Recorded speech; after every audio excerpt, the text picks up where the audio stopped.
Good evening, ladies and gentlemen. Welcome to Team Training Tuesday, otherwise also called Applied NeoLife. And today we want to talk about allergy and asthma. And the original request was to talk about children's issues as regards their respiratory system, their asthmas and all those. So I thought I'd put them together and talk about allergy and asthma overall, but with special reference to children. Now, we call this session Applied NeoLife. So I've put there understanding so that we can apply NeoLife. Welcome, and if there are any guests, you're most welcome. You will be shown how all this fits together, but today it is actually a learning experience about allergy and asthma. Now, I wanted to start with this particular slide, just to give you further insight into why I do these sessions. Zig Ziglar said, you don't build a business, you build people, and then people build the business. And for the guests on the call, we are actually in a business, a people business, and I feel it is so important that we all help each other to build each other up, and then the business will literally grow organically. So I hope everybody is in agreement on that one. So allergy, what is allergy? It's an inappropriate response by the body's immune system to a substance that is not normally harmful. And we call those substances allergens. Allergy is therefore when the immune system wrongly identifies normally non-toxic substances as foreign invaders. And thereafter, what happens is that the white blood cells, that's what WBC stands for, the white blood cells overreact and do more harm to the body than the invader. And the allergic response becomes a disease. And when I say that, that is what one presents with when they go to their healthcare provider, the allergic response. And then traditionally, we like to treat the presenting symptoms and signs. But if you hang around long enough with this particular family called NeoLife, you'll realize that we like to go to the root causes and see if we can prevent those responses. Manifestations, it may manifest as nasal congestion, cough, wheezing, itching, skin rashes and hives, bloatedness, headache, fatigue, and in children, irritability, and especially if a child is particularly irritable and you just can't understand why. So a lot of children get bottles shoved in their mouths, and the contents of those bottles might actually be the reason that the child is so irritable. And as we unpack this, you'll understand why I say that. And of course, children can't. Now, common allergens are there, but I want you just to note in the margin what it says there. Somewhere in the world, someone will be allergic to something. And that's just the way it is. Common allergens include pollen, dust, insect venom, certain metals. I've actually seen jewelry, so-called costume jewelry that is made and then coated with nickel. And some people wear it and they come out with a big rash around their neck, for example, if it's a necklace.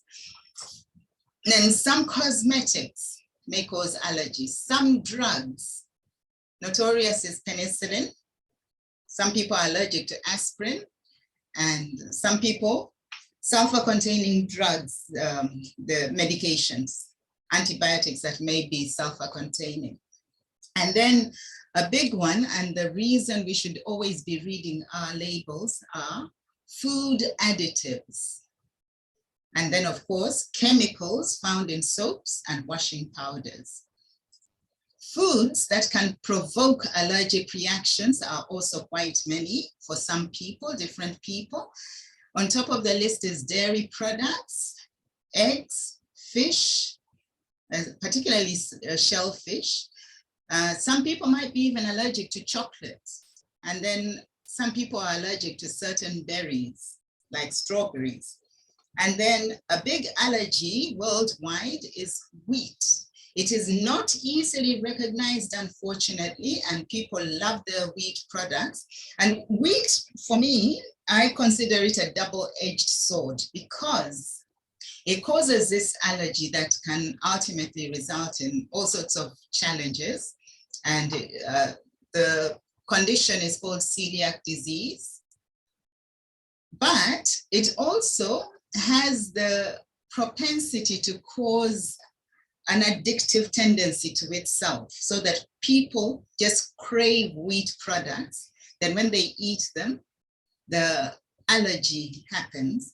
But then there's the body's way of masking that. We call it masking, actually, so that it is not recognized that that particular food is the cause for the allergy. So it's actually quite a big topic, but let's carry on. And I just wanted to give you the difference between allergy and intolerance. And using food as an example, again, the immune system, as regards allergy, generates an antibody response to ingested food, okay? So that's why the white blood cells come up and then they set out that response. Whereas intolerance is the inability to digest and process the food correctly, usually due to lack of certain enzymes. So a lot of people, as regards dairy and eggs, for example, might have initially an intolerance because their bodies don't have the required enzymes, and then later on, it develops into an allergy. It's a very big topic, as I say. Now, I just want to mention mold. It's something that is all over the place, and mold thrive where no other life forms can be found. Okay, they're found everywhere, particularly in dark places, which happen to be damp and maybe even a little warm. And you know, mold is useful. It has its uses. For example, it is useful to break down organic material to form compost that will fertilize the soil. It can be used to create medications, such as penicillin is made from molds. And then it ferments foods. It yeasts, yeasts, a form of mold, is used for baking, and then of course brewing and cheese making. However, many people are allergic to mold, which is quite astounding and something to think about. Right, now this is a picture to show us a cross-section of the gut, the absorptive surfaces in our intestine. And I want you to remember that it is a very delicate system. It is what helps to identify the friend or the foe. And a healthy gut, or well, the gut is actually one layer, literally the outside, where the outside of the world, the outside world, the inside of cells that separate the outside world from the bloodstream. So that's one thing I want you to be very, very clear of. Now, a healthy gut has good health, identify those invaders. And that's why I will repeat this, that about 75 to 85% of your entire immune system resides in your gut for that very reason. However, that surface and that place can become very leaky. Junctions are bombarded by things like nutrients that are not digested, undigested food particles, such as bombarded by antibiotics, causing dysbiosis, in other words, an unhealthy gut microbiome. You've heard all these words before, but we can discuss them again. And the result of that is that there's a lot of inflammation that is set up, causing reduced nutrient absorption. The junctions are broken. Into the bloodstream will enter all these pathogens and undigested food particles, and that will set up an allergic reaction. So we need to respect our guts a lot. Now, a little bit more about allergy and intolerance. Food intolerance can lead to allergy, as I've just described now, if particles of undigested food manage to enter the bloodstream. And that's why I showed you that picture. Some allergic reactions start as soon as chewing begins. So you feel it as soon as you put the food in your mouth, and the body will show you that, oops, that is something that will cause an allergic reaction. However, there are many more that are harder to detect because they are delayed reactions. And we should never forget that. So here are some manifestations of delayed reactions to be aware of, especially in children. Irritability, I mentioned it earlier, but I'll say it again. And then an irritating cough. And if it's a child that is older enough, or an adult even, Joshua, please stop drawing on my screen. Okay, irritability, irritating cough, a tickle in the throat, persisting or occasional unexplained fatigue, and then of course, a rise in temperature for a short time after exposure to the allergen, or even a rise in pulse rate. Now that has to be a really sharp caregiver or mother or parent to notice the relationship or the association between the rise in temperature or pulse and exposure to an allergen. However, what have we been told to do as society? That when we see an irritable child with a slightly raised temperature, give them something to bring the temperature down. Okay, so we're missing the cues all the time, which is really sad. So please be aware of that. And in our discussion later on, I can give real live examples of my experience. Okay, then some important factors to just consider. Allergies may run in families. And then important, babies that are not breastfed seem to be more allergic. And when we talk about asthma later on, this also applies to them. And then there might be emotional causes such as anger, anxiety, and generally stress. And that is more so if the immune system is not functioning well. And I must tell you, a lot of people feel well until a stressor happens, and then they'll quickly realize that actually all along their immune system was not working very well.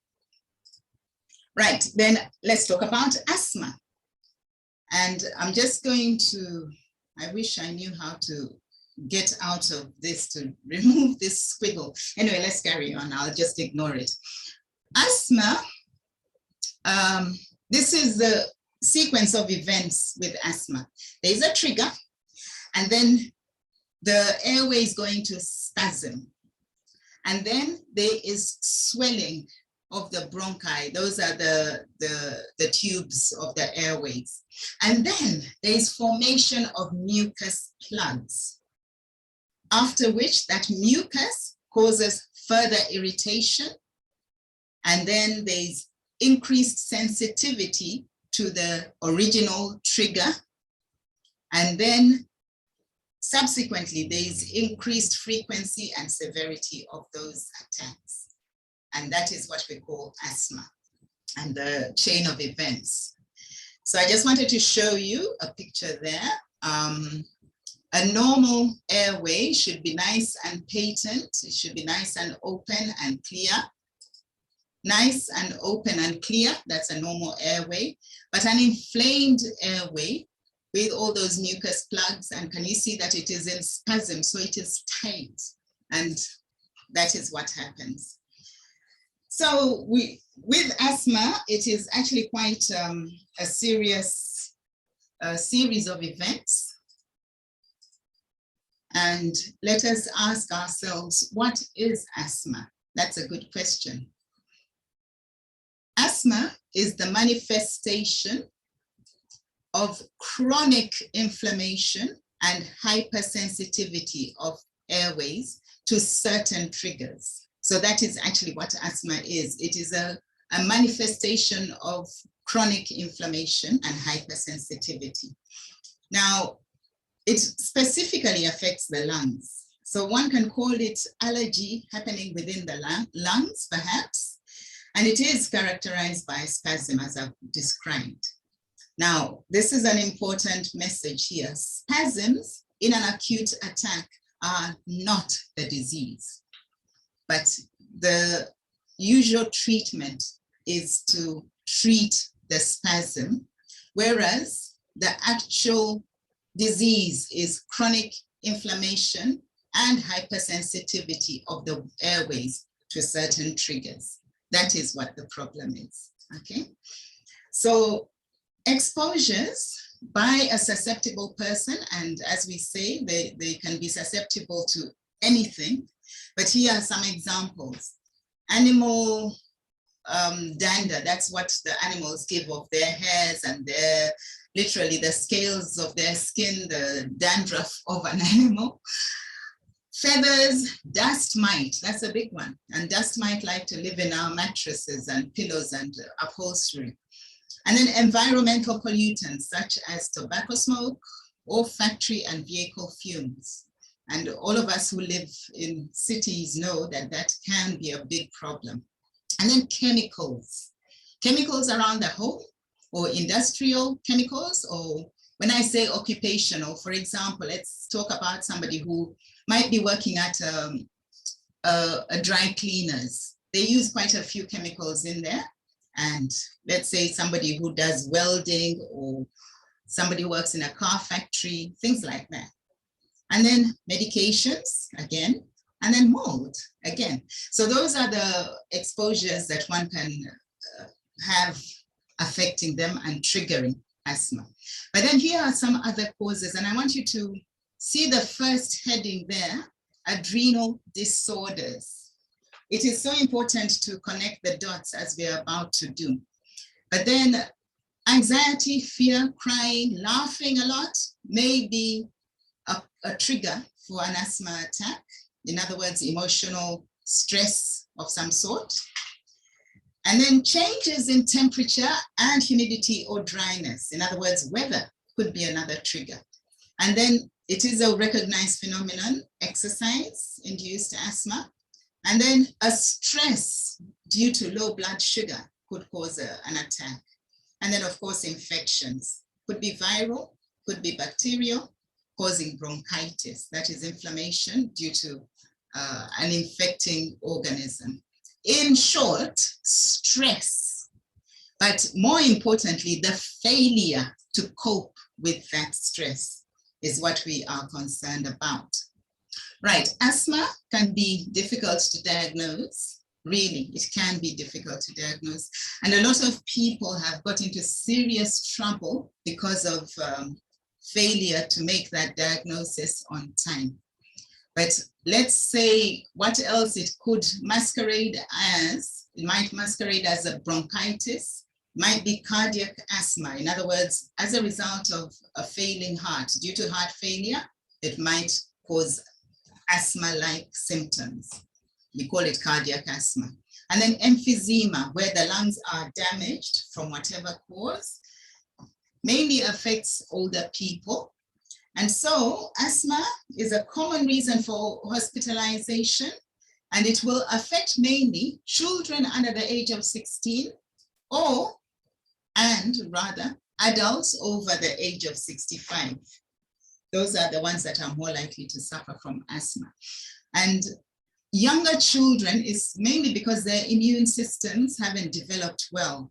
But then our responsibility as their parents, caregivers, is to make sure that the children have a good start in life, if possible, to develop that immune system well. And I just want to point out again, prompt diagnosis and appropriate treatment can prevent serious consequences of asthma. Now, some points to remember. Nutrition deficiencies are a huge driver of asthma, huge. And I'll just name some important nutrients that can be deficient: vitamins B and vitamin C. And among the Bs, I've just singled out B6 called pyridoxine, which is very, very important. But vitamins B and C are both water-soluble vitamins, so the body has no way of retaining it. If the diet is not supplying enough of it, they will for sure be a deficiency. And then minerals, magnesium.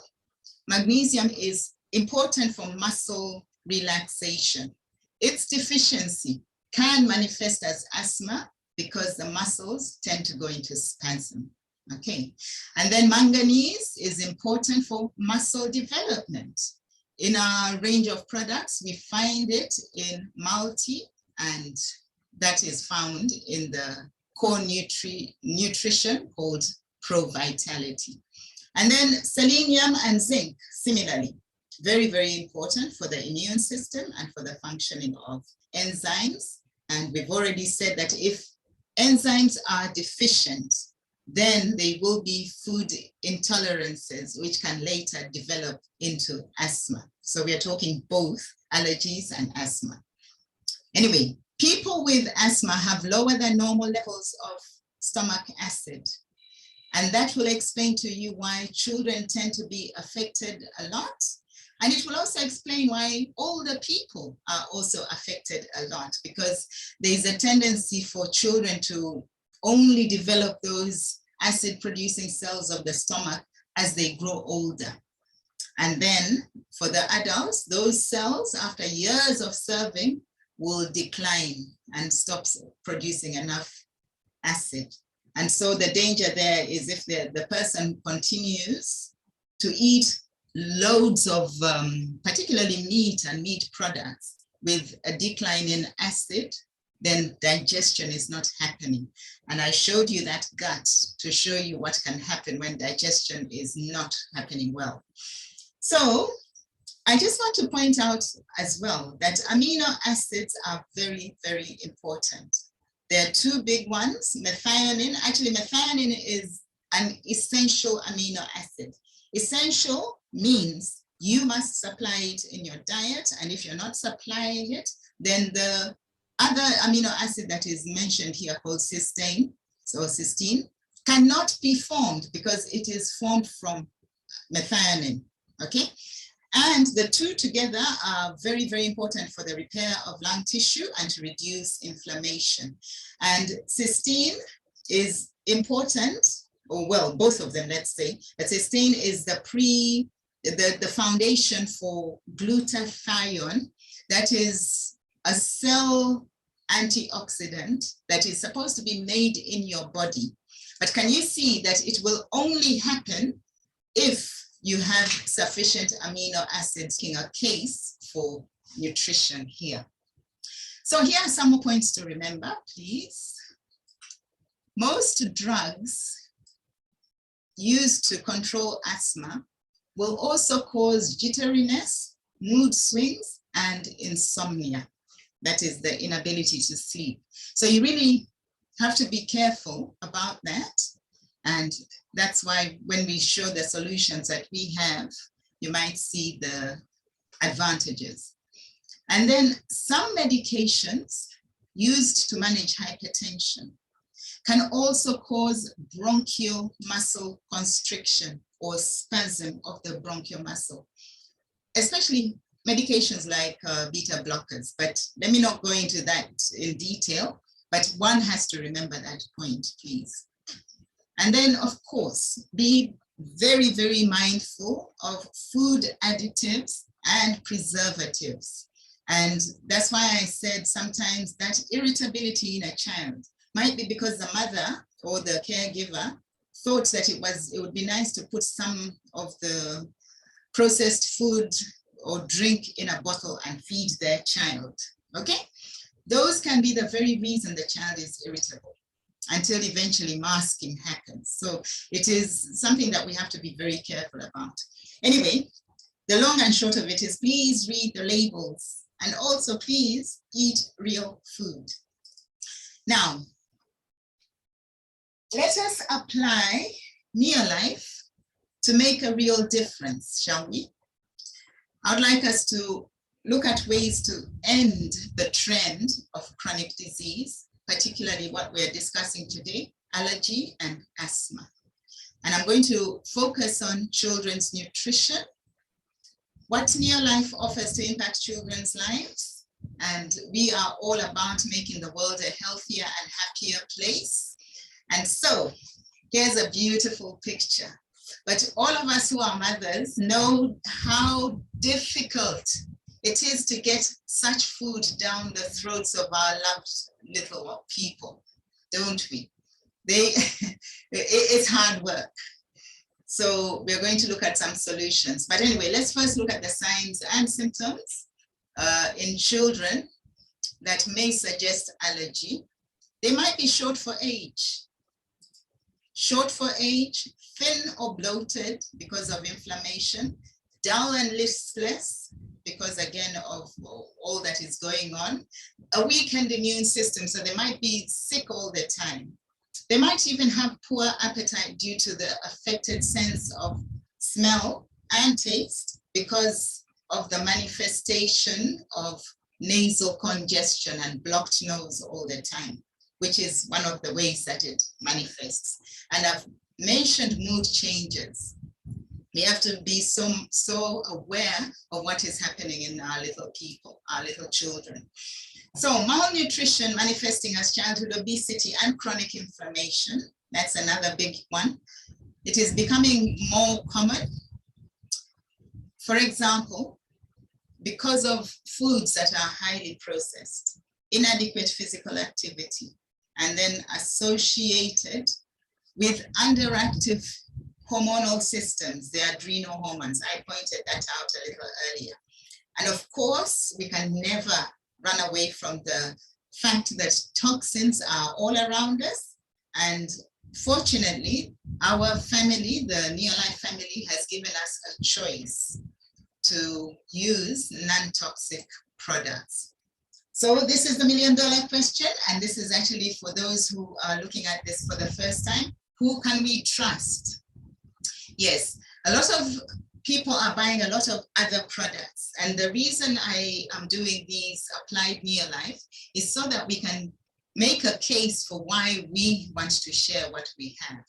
Because research has found that over 700 products marketed as dietary supplements were found to contain hidden active ingredients that were either unsafe or unstudied. That is huge. So whom to trust are these scientists? I won't spend too much time on them, just to say that our company has a dedicated group of scientists that research and develop everything that we have, including the children's nutritionals. But let's start with this little reminder that we are, to remain well, have to remember to do physical activity, have a lot of the right diet, and also eat lots of fruits and vegetables, and very little, if at all, processed sugars and fats. So our typical lifestyle pyramid looks something like that, where very few people are doing very little, people do very little activity and manage weight.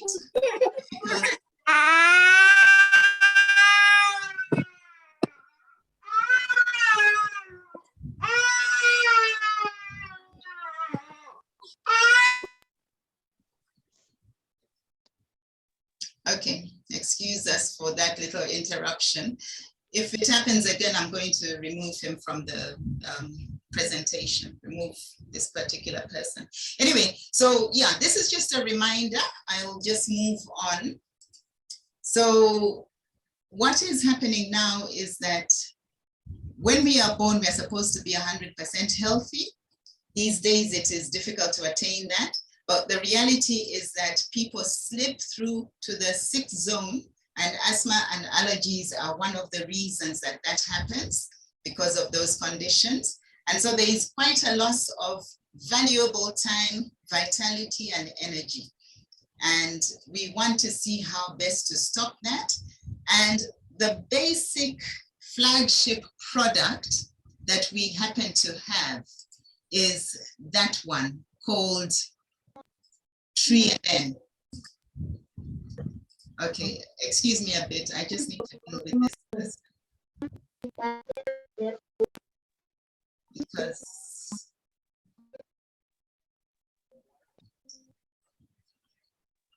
I need to, okay, sorry.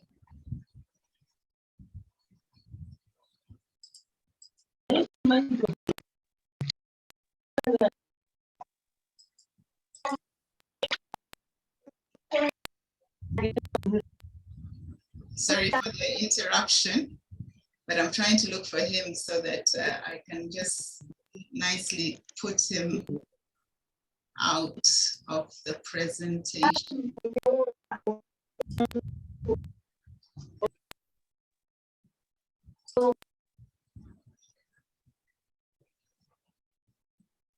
Okay. All right, so our cells can become healthy if we supply them the right oils, and that is what Tree-N does. And it also improves nutrient utilization quite remarkably. So let's talk about children's nutrition. That is the core nutrition of children. I've included their Vita Squares, Vita Guard, and NutriShake, and the salmon oil, which is very, very important to bring down inflammation. And then we also have Liquivite for the younger children. It's a syrup. It is a very good product. It also has Tree-N in it. And then I want to point out the fact that NutriShake is important. I did say that a lot of people have food intolerances and develop allergies and ultimately asthma because of lack of the body's ability to create those enzymes. And that's what NutriShake would be important for.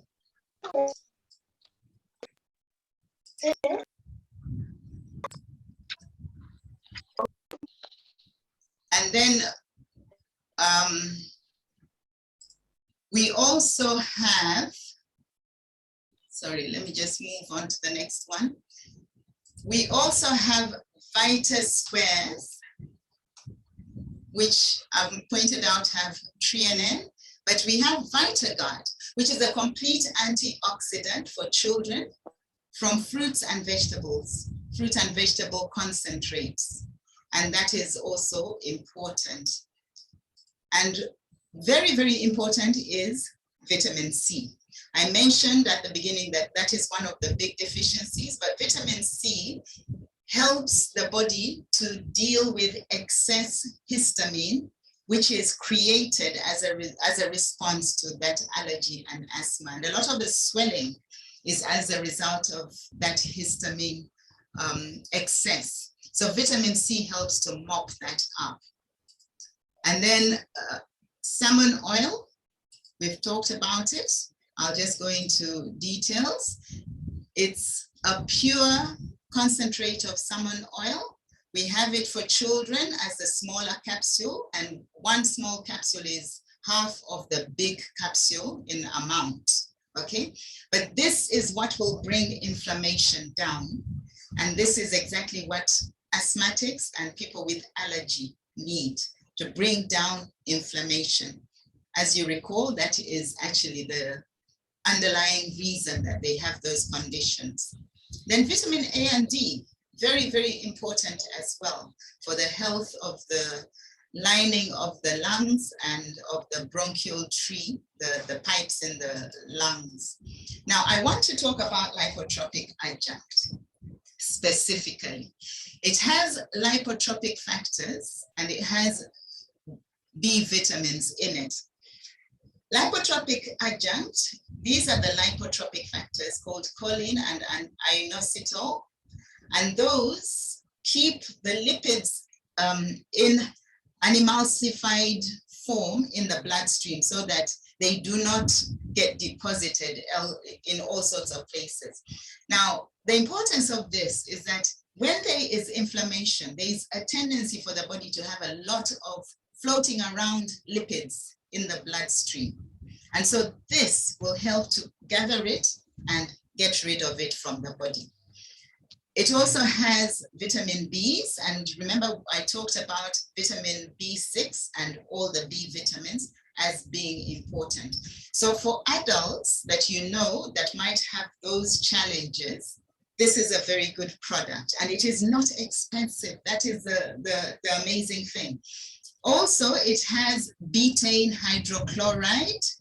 You might remember that one of the reasons that people develop asthma and allergies, and particularly food allergies, is because their bodies are not able to provide enough hydrochloric acid in the stomach. Betaine hydrochloride will help that to happen. So if you'd like to recommend a good product, this is it. And then I'm about to finish, detox. Now, in people who have frequent attacks of asthma and all those things that are attended, there's all that accumulation of mucus plugs in their airways. A regular detox will help the body to flush that out, to gather all those mucus plugs and get rid of it. Another way to detox, ladies and gentlemen, is to have a fast. Obviously, that will be for adults and not children. But even in children, overeating is not advisable. You may have heard me say that a few times, that let us not overeat because it sets up a lot of disease processes. Now, let's look at very quickly our environment, the home environment particularly. One has to know that asthma is directly associated with environmental contamination, particularly enclosed environments. And the best enclosed environment I know is your home and my home. Those are enclosed. We tend to close the windows and doors. And then if we are cleaning them up with all sorts of chemicals, we will have that problem to one degree or another. And I've shown you the cleaning products. The fourth one is this one. I call them the big four. You can add a fifth one if you want. I like Carpet Glow, but I use all these products and we can discuss them and share them with you. And that is the presentation. I need to stop sharing and also to apologize for all the noise and the drawing. Somebody wanted to practice their art, but you are now welcome. If you have any comments or questions or contributions, you are most welcome to contribute.